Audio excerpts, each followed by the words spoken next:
Hello and welcome to another episode of Café 21. I'm your host, Ross Crawford, and in the hot seat today we have another very special guest.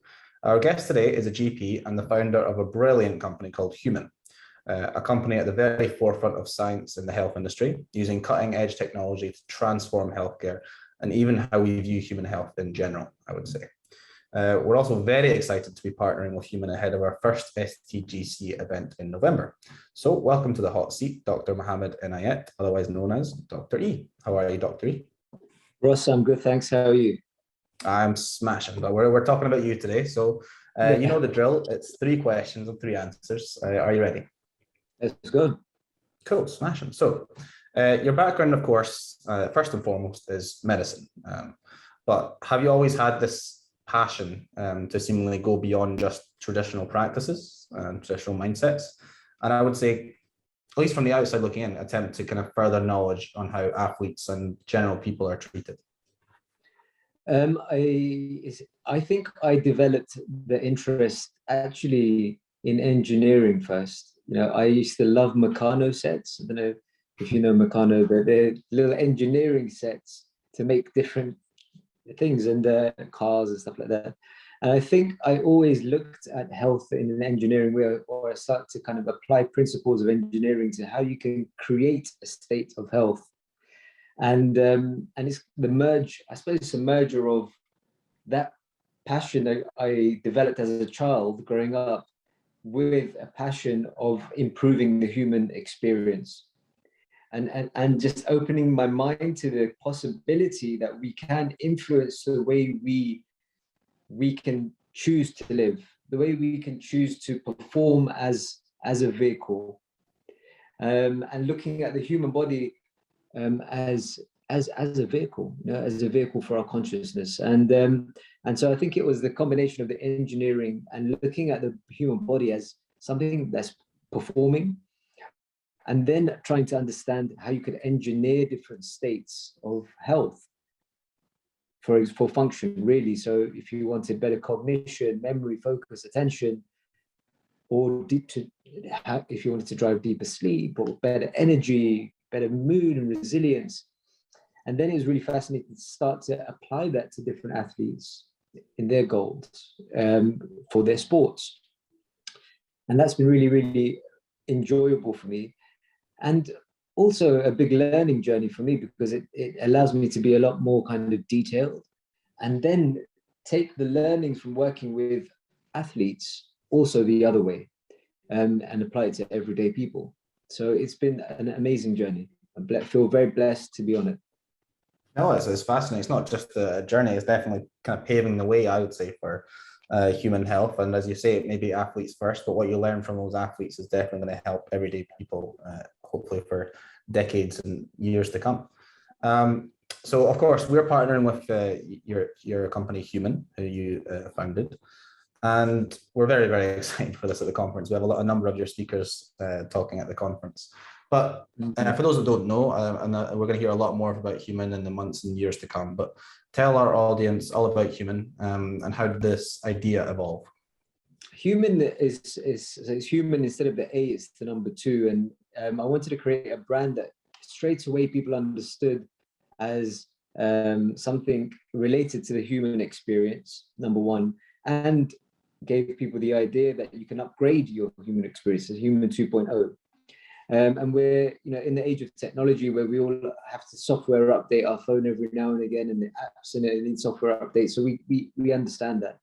And creating the brand was really important to us because we wanted this to be very accessible, this type of knowledge and this type of healthcare. We want to try and make it increasingly accessible. You know, luxury health or personalized health has been around for a long time. However, it's always stayed in the luxury sector. And what we wanted to do is to kind of democratize it and get it down to everyone, as many people as possible, and continue to drive these cutting edge innovations in science into everyday people a lot sooner, because it takes far too long.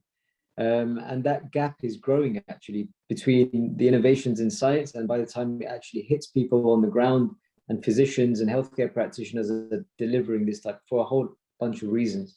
So that is, I mean, our mission statement at Human is pioneering new era healthcare for the benefit of humanity. And so we are completely mission orientated as a business, as a company, as a team. And you know, it's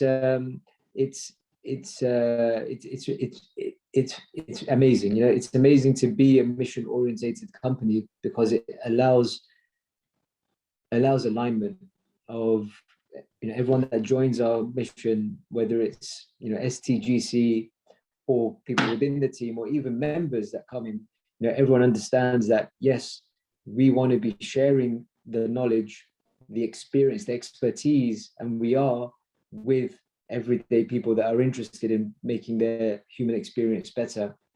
And then into people that don't have the luxury of wanting to prioritize their health, we want to then also drive it into health systems so that we engineer systems of health, for example, primary care or general practice, to be adopting some of these amazing principles. And we have amazing people on our board and advisory board connected to big research institutions in the UK, to professors within different types of healthcare who are mission aligned with us. And the collaboration with STGC is particularly very exciting for us, not just because we get to showcase and help the attendees understand and get new insights into how the human body works and how they can design their state of for work or for personal life, but also because we believe that STGC is also very mission aligned. You know, it's about democratizing technology from within sport, helping SMEs in the sports and technology arena develop their innovations quicker and to help people quicker ultimately. And so it's a really exciting collaboration for us, and we're as a team, looking forward to the event and meeting the wonderful attendees. No, I'm very much looking forward to meeting you yourself and all the human team in person. I get to stare at everybody through a screen doing these interviews for the past year and a half or so. So it'll be amazing to actually meet you guys in person in the future and at the event. As you say, I think our missions are definitely aligned in a way, or at least they go hand in hand. I think ultimately we want to benefit the people in the sports industry, the health industry, and the tech industry, right? We want them to be more succinct. But specifically about Human, you said you're a mission-orientated company.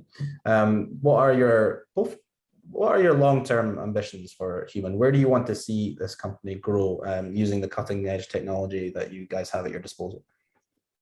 Well, we want to, I don't like talking about 10-year plans too much because things always change so much. Having said that, our intention and action is there to help democratize some of the most advanced ways of working by building systems of care. Number one, in-house education programs that we hope to get further out to more healthcare practitioners, and a brand that communicates really articulately and simply for everyone to understand that they can do these things, they can make these small changes and how to go about it. So it's both intra-industry and then it's also out to consumers, and that's what Human's about. It's about communicating with every stage of life, really, to help them understand that they can engage with their human experience, and they can also start to take control of their human experience. We grew up in a time when you are healthy until you're sick. I'm healthy until I'm sick. I used to hear that a lot. And you would almost feel that you couldn't control the time that you would become sick. And we're now at an age where we can determine when sickness will arise if we look at the processes a lot earlier. So that's just about sickness. But then you can also look at health from an engineering perspective, and you can engineer for yourself a way of performing for you and for your health goals. And what I found that's so magical about working with lots of members in this way, in these ways, is that we help people become more conscious of their state, of their human state where they're at. And when people become more conscious of their state, and it's backed by data points that they can see, for example, we'll give everyone a health wearable ring, which constantly tracks things like heart rate variability, sleep stages, activity. When they triangulate how they're feeling with these data points, they get to self-learn and more self-aware, more self-conscious. And when you become more conscious of your body, you get to become more conscious as a human being, and generally people become a lot nicer. They get themselves out of this stress response quicker.